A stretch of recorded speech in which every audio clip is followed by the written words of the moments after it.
A gente segue agora falando justamente das investigações. A gente saiu para o feriadão de carnaval com um clima de imensa tensão dentro do STF, justamente por conta das investigações em relação ao Banco Master, e voltamos na mesma situação. A crise não cessa não, porque tem outros capítulos que aconteceram, outros episódios que aconteceram justamente durante o carnaval, como a operação para descobrir quais são os funcionários do SERPRO, que é o Serviço de Processamento de Dados do Governo Federal, da própria Receita Federal, que podem ter acessado dados fiscais de ministros, parentes de ministros. Quem está chegando para falar de tudo isso agora com a gente é o Caian Messina, ao vivo, direto de Brasília. Caian, acadêmicos da crise do STF desfilam o ano inteiro, pelo jeito, hein? Boa tarde para você. Com certeza, Adriana. Boa tarde para você, para o Renan, para os nossos queridos. Pois é, aqui é o bloco da crise, minha gente. Esse bloco aqui, ele funciona em Brasília ao longo praticamente de todo o ano. E quando a gente fala de Supremo Tribunal Federal, então, aí que realmente a coisa acaba apertando. Então, houve um momento de tensão, né, tensão que permanece no Supremo Tribunal Federal, quando houve a retirada, praticamente, né, foi uma decisão voluntária, mas aquela coisa, né, se você não sai, você acaba sendo saído. Estamos falando da saída ali do ministro Dias Toffoli à frente da relatoria do caso, do caso Master, depois realmente de semanas de tensão. Aí depois ele acabou abrindo mão do cargo, assumiu o ministro André Mendonça. Todo mundo pensava que a coisa iria diminuir, mas não. Houve uma autorização por parte do ministro Alexandre de Moraes para essa operação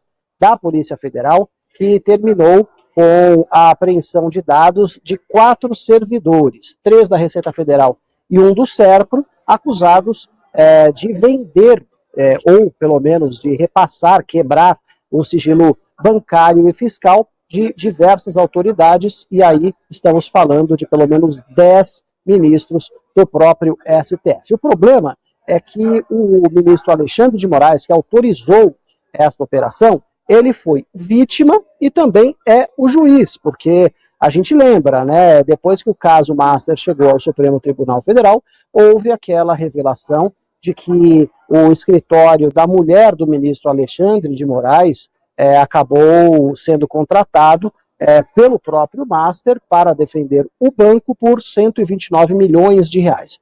E na sequência veio também aquela informação de que o ministro Dias Toffoli era sócio de uma empresa familiar, ao lado de 2 irmãos, e essa empresa vendeu cotas de participação de um resort para fundos ligados ao dono do Master, Daniel Vorcar. Então, houve por parte de alguns ministros do Supremo Tribunal Federal um ambiente de estranhamento. Olha, Alexandre de Moraes, então, nesse caso, ele é o juiz, ele é a vítima. Então, houve, na ocasião, quando essa operação foi deflagrada, a avaliação de que essa autorização teria de ser dada pelo presidente da corte, o ministro Edson Fachin. Bom, na sequência, houve uma divulgação de uma nota por parte da assessoria do STF, negando que essa decisão do ministro Alexandre de Moraes tenha algo a ver com o caso Master.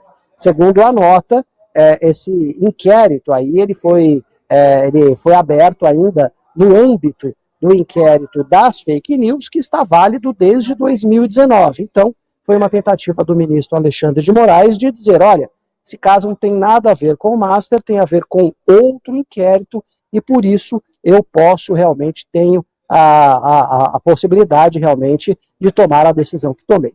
O fato é que a situação continua bastante tensa dentro do próprio Supremo Tribunal Federal e, ao que tudo indica, pessoal, assim continuará, não apenas nessa semana de carnaval, mas ao longo das próximas também. Ô Caian, mas o curioso nessa história, você pontuou bem que essa é uma crítica que vem sendo colocada em relação a ser quem conduz uma investigação e quem conduz, julga e também é vítima, é que no caso específico, vamos pegar esses servidores que agora são suspeitos de terem vazado dados sigilosos, dados fiscais. Isso é crime. Se você acessa sem uma ordem judicial as finanças, né, os dados financeiros de uma pessoa, fiscais de um contribuinte, você comete um crime. Porém, se um funcionário é suspeito disso, esse funcionário ele vai responder por esse crime na justiça comum.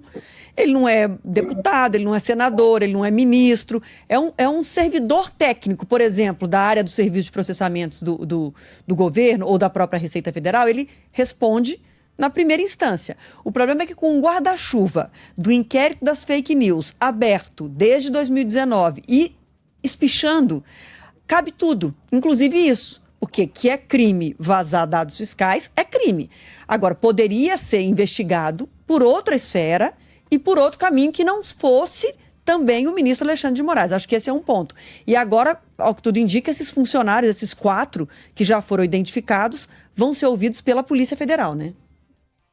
Exatamente. Eu conversei, inclusive, com alguns advogados, e a avaliação também é a seguinte, olha, até quando, né? O que cabe mais dentro do guarda-chuva do inquérito das fake news? Então a gente está falando de vazamento de informações que, teoricamente, não são fake news.